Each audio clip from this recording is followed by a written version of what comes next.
Police say they wouldn't have known they'd arrested Pee-Wee Herman, except that Reubens told them that's who he was. Show's reruns were canceled after Pee-Wee, who was 38-year-old comedian Paul Reubens, was charged 2 weeks ago with in an adult theater. I have been told that he now has longer hair, he had a goatee and a mustache. The police did, in fact, find and seize more than 30,000 items from the home. They are not actors or plants. I gathered up my youth and then I spent it. And you know, he's reliving it now, I swear. With some minutes of teenagers performing certain types of acts. Sure, what are you doing here? It was generally a character that I just could switch on, so I guess that answers that it must be an alter ego of some kind.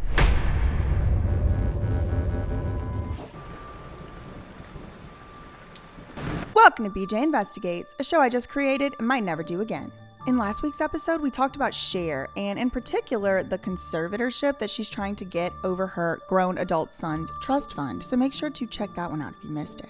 In today's episode, we're gonna kind of go back into that web series that I already started when we talked about Justin Bieber, P. Diddy, Backstreet Boys, Lou Pearlman, all those people. And I reserve the right to change my mind on that name. I don't really know if we're gonna keep calling it that, but that's just what it is for now. The network might be what it needs to be called. I don't know, that might be a little misleading. That's what we're calling it for now, the web. We're going to take a little bit of a detour from the music industry per se, but you will probably be surprised to find some of the very familiar characters we've already discussed in the past. We're going to stray a little bit beyond the reef on this one, if you know what I mean. But when I was looking into this Pee-Wee Herman, Paul Reubens character, I found some stuff that I really never saw emphasized or highlighted in the news, in the media, or on YouTube. I mean, don't get me wrong, there's some YouTube videos about this, but I just feel like we needed to talk about it a little bit more, so let's get into it. Pee-Wee Herman is one of the most recognizable characters known to come out of the 1980s, and the character has proven to have staying power over his heavyweight contemporaries. And has inspired many. Pee-Wee Herman was played by American actor and comedian Paul Reubens, who did not like to be photographed outside his Pee-Wee Herman hair and makeup. Paul Reubens struggled under the weight of his childlike alter ego. Actually, he lived in the character for so long, he refused to be seen outside the character for the years that he was making Pee-wee's Playhouse. He would not do interviews outside the character for the most part. Everyone loves Pee-wee, everyone. I think after a certain point, I don't know that people necessarily have the attachment to Paul Reubens. They have the attachment to Pee-Wee Herman. Initially, Pee-wee's character was a little bit NSFW, and his act was full of sexual innuendo that was more suitable for and targeted to adult audiences.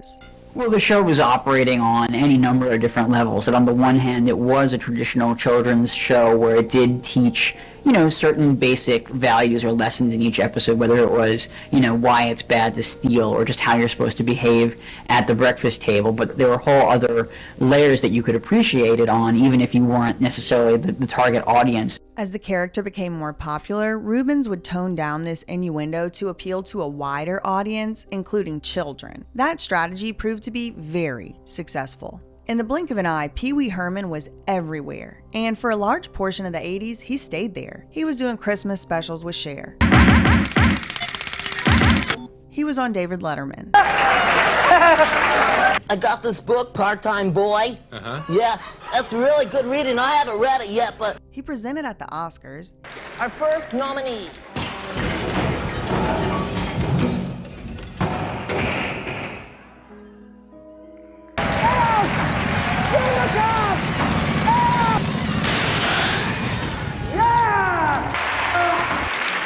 All right, Pee-wee. It's safe to continue giving the award now. Thanks, Robocop. He did Greenpeace commercials. Abracadabra! Oh! And look, he's gone. Side note, is that Walt Disney at the 33-second mark, only on screen for literally 3 seconds? Anyway, he was doing crap advertisements. This is rock. His children's sitcom, Pee-wee's Playhouse, garnered 15 Emmy Awards during its initial run and was eventually named in the top 10 cult classic television programs. There were Pee-wee dolls, Pee-wee toys, and a Pee-wee star on the Hollywood Walk of Fame. Next week, I will have a star on Hollywood Boulevard. Then it'll be a constant job of standing around on Hollywood Boulevard making, could you please walk around that star? Because I don't want people trampling over the star all the time, But faster than his rise to fame would be his fall from grace. Reubens' life was turned upside down on one fateful night in Sarasota, Florida at a XXX rated movie theater. You know, the one where you get a little bit extra corn with the popcorn, if you know what I mean. Anyway, he was apparently doing some things that he should not have been doing in that theater, and he was arrested, booked, and charged. His mugshots shocked the world and led to a complete industry blackball that lasted more than a decade. Well, Paul passed away last year in the summer of 2023 after a 6-year battle with cancer. So today I wanted to get into some of the more twisted twists and turns of Reubens' life and the character Pee-Wee Herman. I bet there's going to be some stuff in here that you never knew or expected. Paul Reubenfeld was born into a Jewish-American family in Peekskill, New York on August 27, 1952. I guess eventually he would change his name from Paul Reubenfeld to Paul Reubens, not to be confused with the French Baroque painter Peter Paul Rubens, but I don't know why he changed his name or what that's all about, so I just wanted to note it here. Ruth Beisel was Paul's 6th grade teacher at Southside Elementary School. He had such a deep voice for such a little boy. This always impressed me. I just wondered where it all came from. What's going on around here? Anyway, shortly after his birth, the family relocated to Sarasota, Florida, which also happened to be the winter headquarters for the Ringling Brothers Barnum and Bailey Circus. I grew up in Sarasota, Florida, which is the old winter headquarters of Ringling Brothers, and I always thought I'd wind up in the circus. That's what I thought I was going to do. Really? Yeah. I could do a lot of circus acts. I could do trapeze, I could do tightrope. Did you practice? I mean, did you take it seriously? I went to circus camp. There's a circus camp? Mm-hmm. As a child, I went to circus camp. His mother was a teacher, and his father was a pilot who had flown in both the British and United States military forces during World War II. And later he would go on to be one of the founding pilots of the Israeli Air Force during the 1948 Arab-Israeli War. An Orthodox Jew, Reubenfeld's father was one of 5 Jewish pilots to fly against Arab forces and smuggled fighter planes. Along with 4 other pilots, the tiny brand new Israeli Air Force orchestrated a sneak attack on Egyptian forces during the war, which apparently changed the eventual outcome of the entire war. He says, look, I know there's going to be a war there, and I'm a fighter pilot, and I want to go there. And I had just made up my mind that nothing was going to stop me. Paul attended Sarasota High School, where he acted in many plays and participated in the advanced mixed chorus. Most of the time I remember him in his white starched shirt and dark blue pants, belted because that was a rule, socks because that was a rule, and not being a nerd but being a perfectly well-adapted young man. Besides acting, Paul dabbled in poetry. This one reminds me of Paul and what he's become today. It's kind of ominous. Just like a fortune, I gathered up my youth and then I spent it. And you know, he's reliving it now, I swear. I guess he went by different names at this school too, because sometimes he was showing up in the yearbook as Paul Reubenfeld, and other times he's listed as Paul Reubenfield, but I don't know what that's really all about. His senior year, Paul was voted Best Actor. In school, like those senior superlative things in the yearbook, it's like Best Actor. And he was named president of the National Thespian Society. And we have covered a few other famous thespians on this channel before, including Steve-O, the failed clown who could not get a job with the circus, and Perez Hilton. So Paul ends up graduating from high school in 1970, and later he attended California Institute of the Arts for college, but he didn't do that before getting rejected from Juilliard, just so that you know. He would go on to perform in local comedy shows, and he landed a couple small-time TV and movie appearances before joining a comedy troupe in Los Angeles known as the Groundlings, not to be confused with the Foundlings. Paul was experimental with the characters that he portrayed during his early career, and it took him a few years to really develop the Pee-Wee Herman character that we would recognize today. He would play as different characters and try out different voices, accents, costumes, and hairstyles. With a sharp eye, you might have caught a glimpse of Paul Reubens before he was Pee-Wee. We hunted down this rare footage of a masked Paul on The Gong Show. His Act 1, by the way. The winner is Katharine Hepburn! This is Paul Reubens playing a high school nerd in the Mork and Mindy TV show. And this is Paul Reubens as a waiter in the Blues Brothers movie. We have a Dom Perignon 71 at $120. That'll be fine, pal.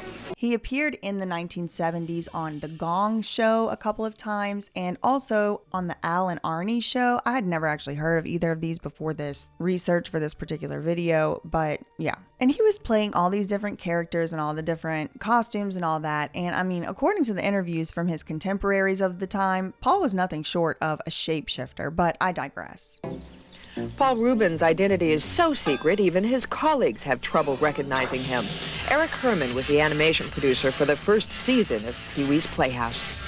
I went into the room, and I said, when's Pee-wee getting here? And that was to Pee-wee, who had curly hair, a goatee, was wearing glasses, a T-shirt.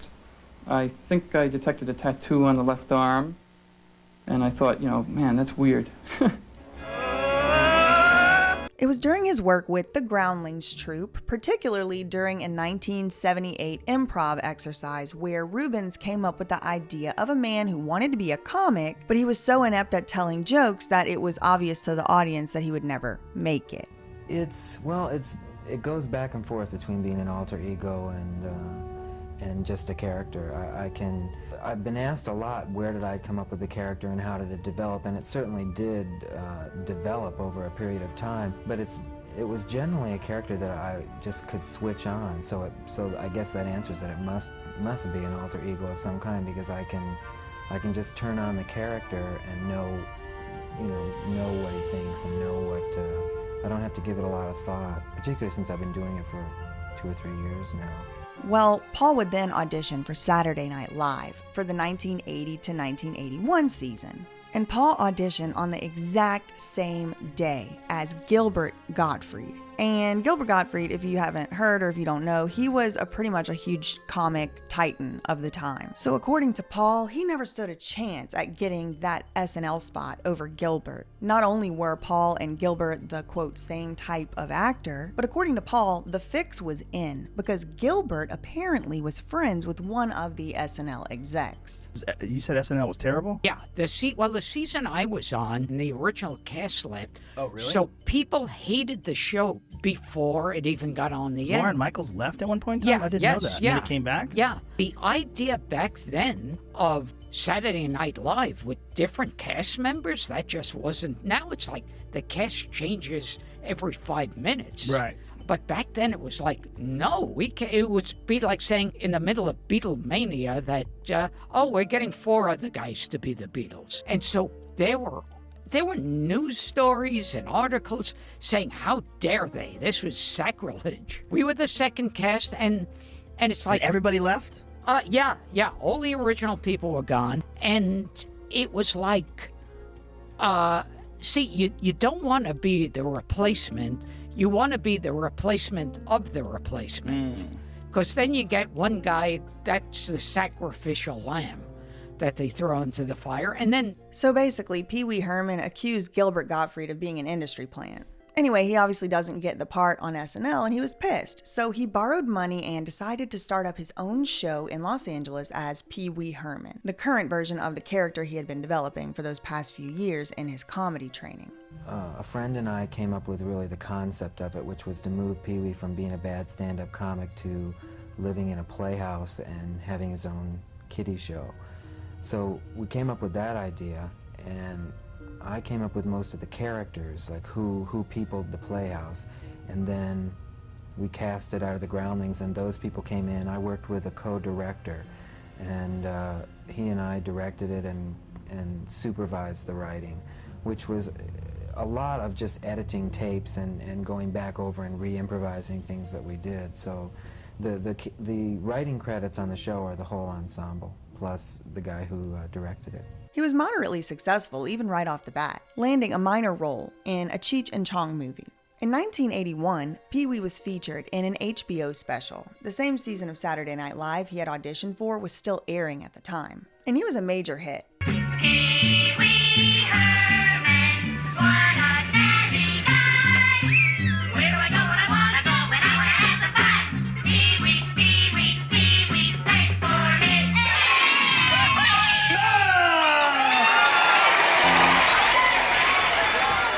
Just a minute, Pee-wee. Zombie! I told you never to call me in the box. We can't talk now. This sounds personal, boys and girls. Just a minute. You know, it's not right to eat other people's cookies, and that's why I'm not really... You don't think you're taking it too seriously, Pee-Wee? Dig in. Oh, look at that. Zombie's hands finally got here. Hands? Did somebody say hands? Sure did, Zombie. Pee-Wee Herman, he's gonna get what he wants. See Pee-Wee Herman, he's gonna get his wish. See Pee-Wee. Everyone repeat. Mecca lecca high, mecca hiney ho. Mecca lecca high, mecca hiney ho. Now all the boys and girls out in the audience, repeat. Mecca lecca high, mecca hiney ho. Mecca lecca high, mecca.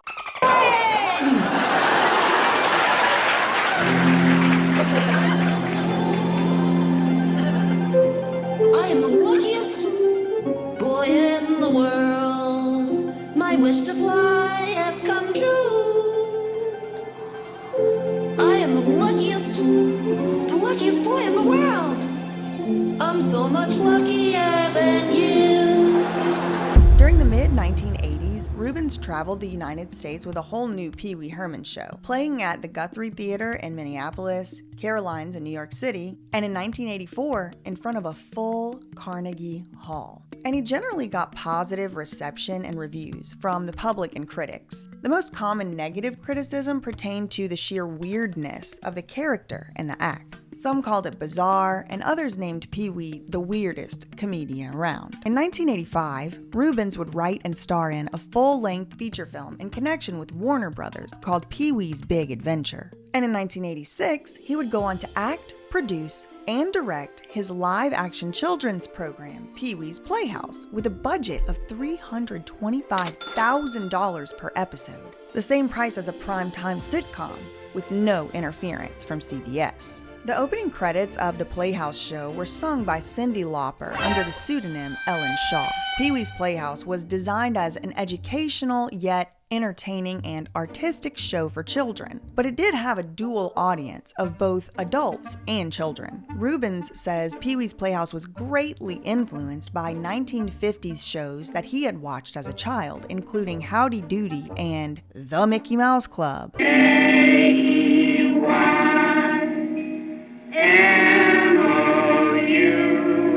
By 1987, Pee-Wee even had his own talking doll, and even that was a huge hit. No TV, no TV. What? No. Hello, I'm Pee-Wee Herman. Talking Pee-Wee is really cuckoo. He's naughty. I know you are, but what am I? Soon you'll be that way too. Whatever you may do, it's so much fun when he's with you. Banana sandwich? You'll go wacko, you'll go crazy when talking Pee-Wee. Talking Pee-Wee from Matchbox for you and your kid. Cherry sold separately. What's that? Major luck. As the character of Pee-Wee Herman became more popular, Reubens decided to move further out of the spotlight. He began to hate being photographed without his Pee-Wee Herman getup on. When he finally did agree to appear as himself in an interview, he admitted that it was really difficult for him not to switch into the Pee-Wee Herman alter. No, see, people want to know what you like, so you have to speak. Okay. No, that's very good. That's what we call a beginning. Okay, that's very good. That's very good. Now that sounded like Pee-Wee, though. It did?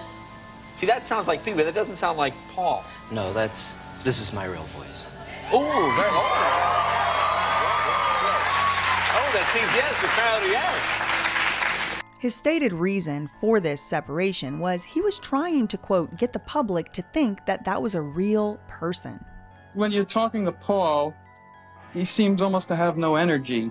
And you're wondering where the hell this Pee-Wee character comes from. And all of a sudden, someone will walk into the room and you'll see a little, and then he'll go back to his Paul Reubens composure, but you see the little bits of Pee-Wee sneaking out. Eventually, he would go so far as to prefer that his parents be known only as Honey Herman and Herman Herman. The year 1991 got off to a strong start for Pee-Wee, and it looked like his fame would just keep going and going. When he showed up to present at the 1991 MTV Music Awards, he had to wait to even start his bit because the audience was so wild about him, cheering and chanting.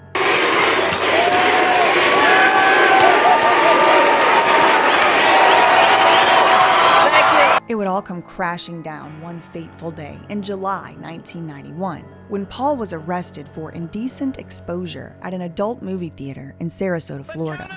Pee-Wee Herman has a new role, that of accused offender. This is a very challenging role for me.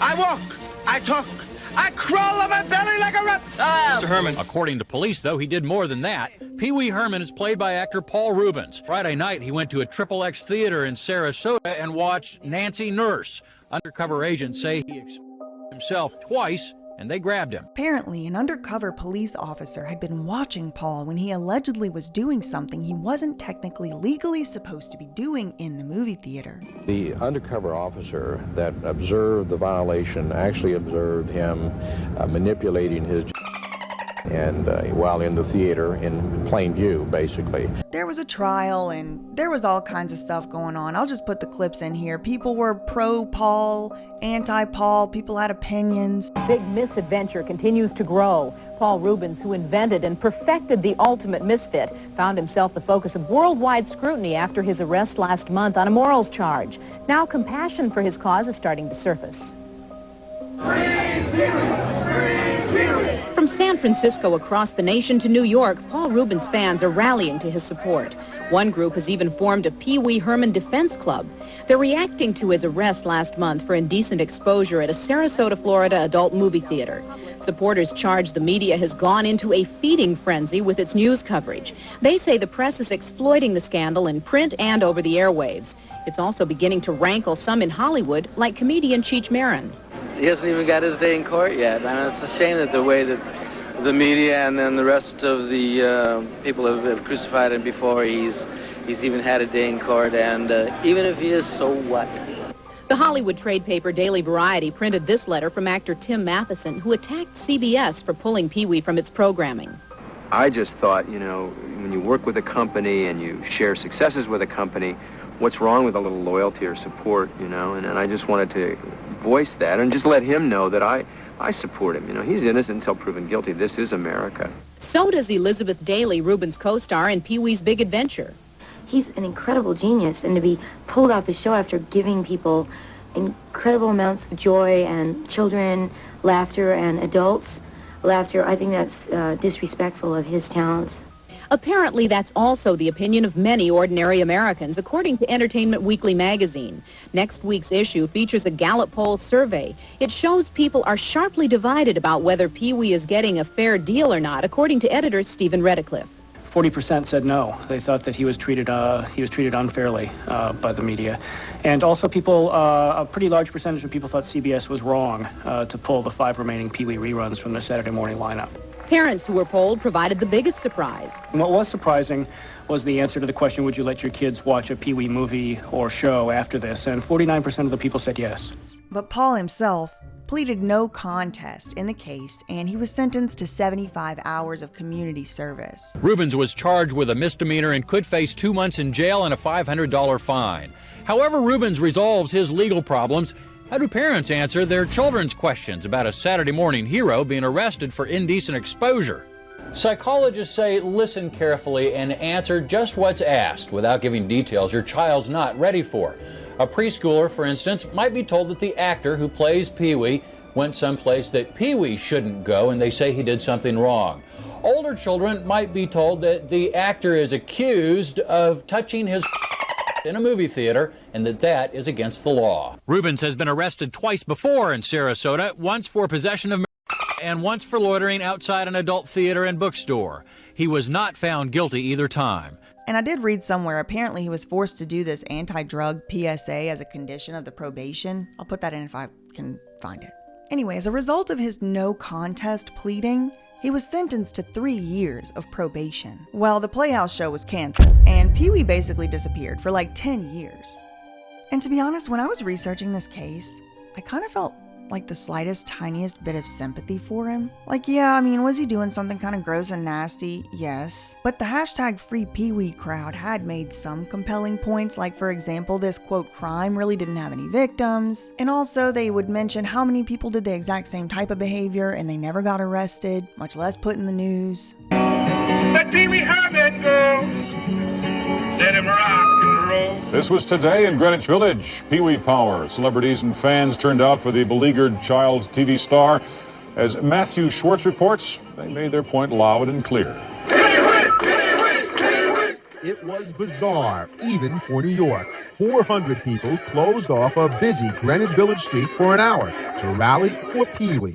It's gotta be the world's most ridiculous case. Let our Pee-Wee go. About private parts in a public place. Let our Pee-Wee go. It's gotta be the world's most victimless crime. Let our Pee-Wee go. But any and all sympathy I did have or may have had for this guy would eventually melt away completely. But I don't want to get too far ahead of myself, so like I said, he basically fell off the map for like 10 years, and in the late 90s and early 2000s, he started making a little bit of a comeback. He had roles in big movies like Blow and Mystery Men. But first, are you cops? No. If you are, you have to tell me. If not, it's entrapment. We're not cops. We're from Massachusetts. And he hosted a game show called You Don't Know Jack, and that was a very weird game show. Hi, I'm Troy Stevens, just warming up for tonight's show. And if you think practice makes perfect, then you don't know Jack! It's You Don't Know Jack, the show where high culture and pop culture collide like Tina Turner and Elton John at a wig sale. And now, here's our host, Mr. Troy Stevens. Right. Tuesday is your middle name. Yeah, my middle name, my two older brothers and I, we all have the middle name Tuesday. And it's because we were all born on Tuesday, and my third brother, the fourth of us, actually was not born on Tuesday, so we affectionately call him Wednesday. I'm sorry, I was a million miles away. Would you mind starting over, Holly? Well, as you can see from how these people are on camera, they are not actors or plants. They are legitimate contestants playing a legitimate game and competing for legitimate money.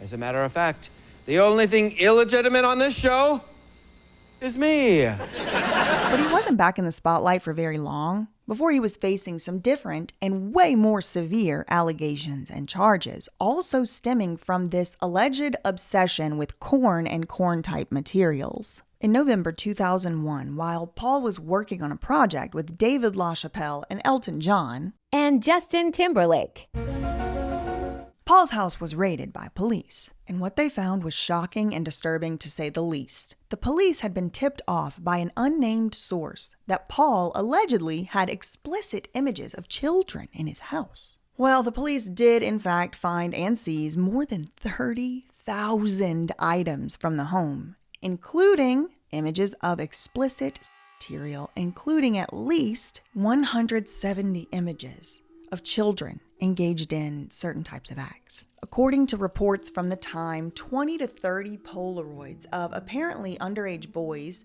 quote, some undressed, some performing solo acts, were found within the evidence. Other sources report transfers of vintage 8mm gay films with some minutes of teenagers performing certain types of acts on themselves and others. Now, I cannot and will not get into all of the details, but this is all public record and you can look it up if you want to. This is kind of where it starts to get even more weird and strange, because when I went to try and get the court documents for the case itself does show up, but the LA court refuses to provide the public with the public documents of the case. According to a weird disclaimer on their website, the case is too high security for the people to know what our public institutions did in this very high-profile case. The people can't see the documents, and the name of the case is The People versus Paul Reubens, but I digress. I was able to get this docket report from the LA court website, and this shows that there were a lot of documents filed in the case.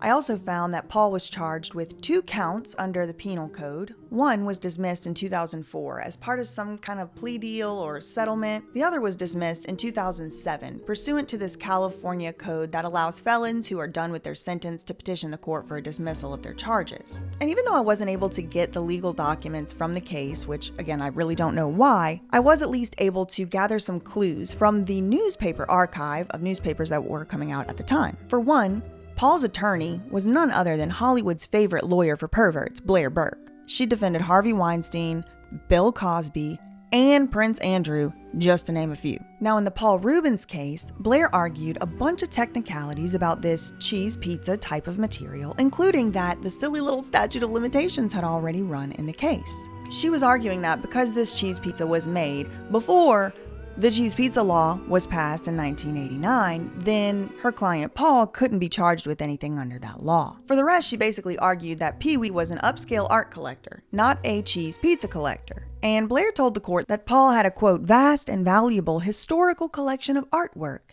kitsch memorabilia, and adult. And it's really interesting to me that Blair Burke wanted to refer to this, among other things, as adult material whenever we already clearly established the fact that some of this material is not of adults, it's of aged people. But I mean, I digress. What do I know?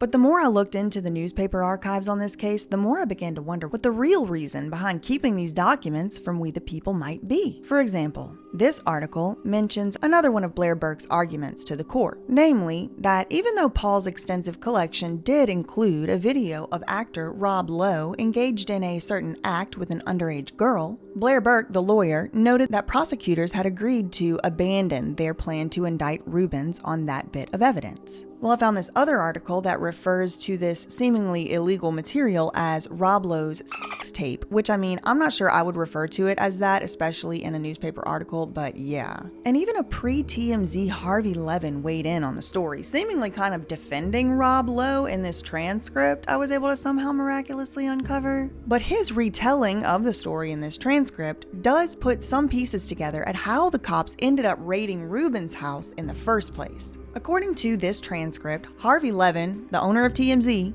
pre-TMZ, he says that at some point in the early 2000s, a 14-year-old boy went to the LAPD and made some allegations specifically against Paul Reubens, aka Pee-Wee Herman. Now this resulted in the LAPD raiding the real-life Pee-wee's Playhouse and seizing more than, I don't know, some sources say 2,000, some say over 30,000. Some sources say that at his house there was over 100,000 pieces and they only took 30,000. So I'm just, I don't exactly know. There's all these different numbers being quoted.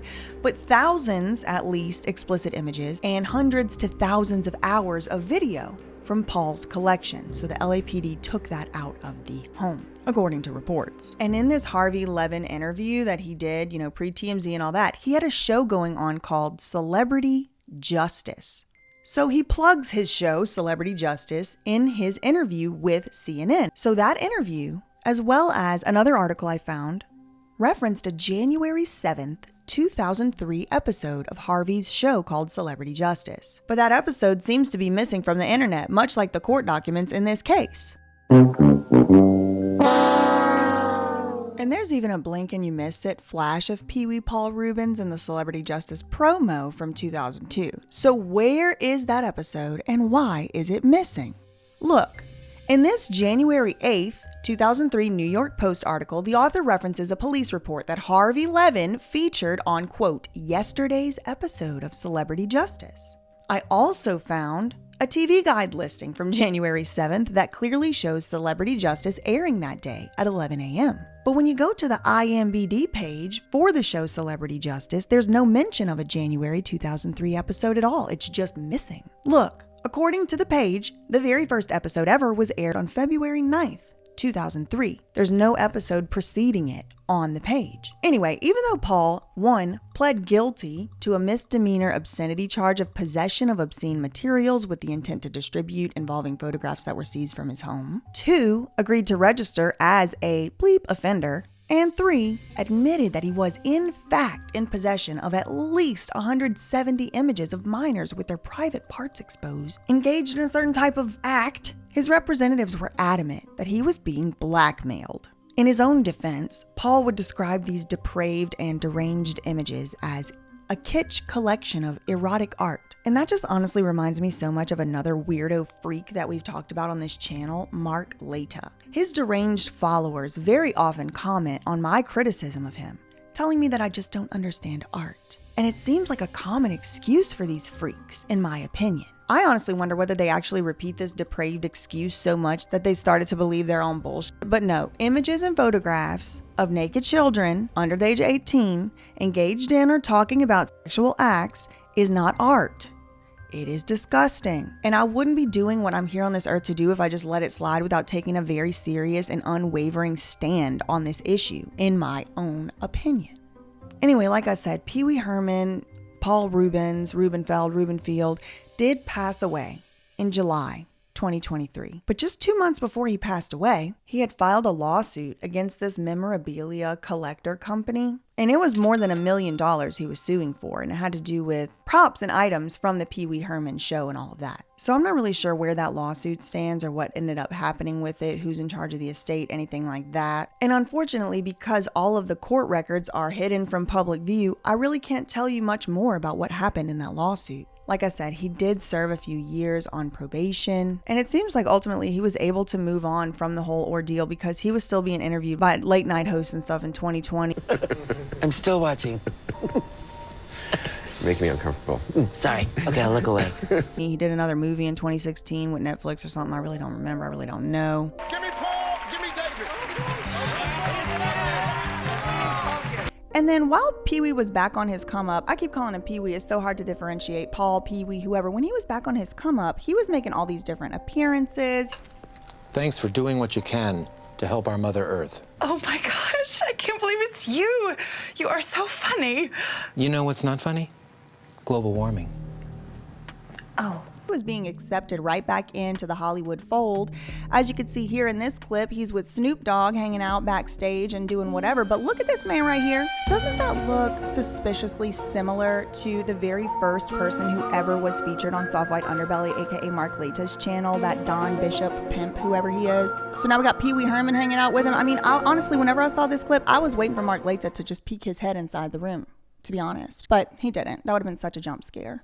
Anyway, so yeah, Pee-Wee Herman was hanging out with Snoop Dogg and Mark Lata's friend backstage. So yeah, I don't know. That was pretty much what I had to say and show y'all about the very bizarre world of Paul Reubens, Pee-Wee Herman. I really don't know the man's name. Maybe it's Takali Mora, if you know what I mean. Who knows?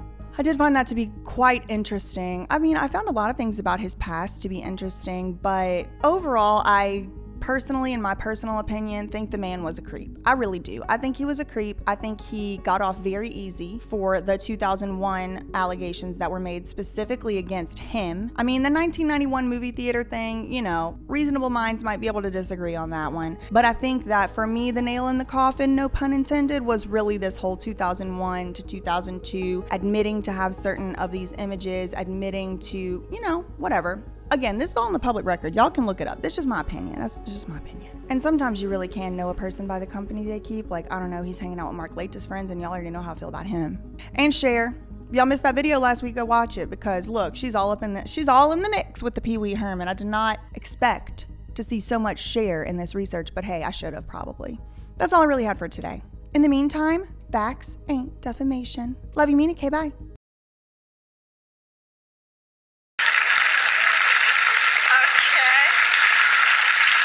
Bachelor number 2, what's your best used line for your come on to any girl in a bar? Hi, baby. You know, I might not be old enough to drink, but you look like you're old enough to drink. Boy, I'm running away right now.